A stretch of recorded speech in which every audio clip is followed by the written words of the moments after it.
خب داریم میریم که تست صدا داشته باشیم ببینیم موتور صداش چجوریه پشت موتور صحبت کنیم. خیلی حال میده موتور سواری تو بازار. آره داداش.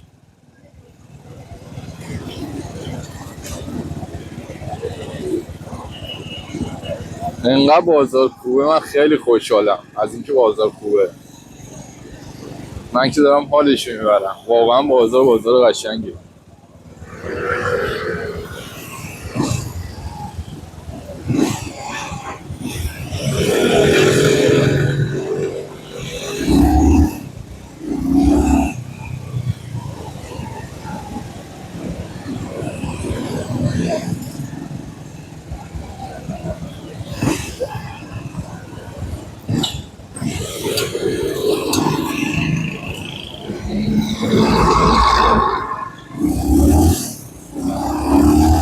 البته باید کلا کاسکت بذارم، یادم رفته کلا کاسکت بذارم.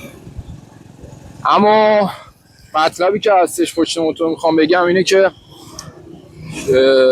من چون کارم عطر کلونه، یادم رفت اول ویدیو بگم. ببینید شما هر عطر کلونی پشت موتور بزنی، با توجه به اینکه من دارم میخندم، چرا دارم میخندم واقعا، با توجه به اینکه شما پشت موتوری و آلودگی هوا و محیطی، حالا در تابستون که بدتر، گرما هم بهش اضافه میشه، هستی توی تهران، اتکلون موندگاری نداره. شما بهترین و خوشبوترین و ماندگارترین اتکلون هم بزنی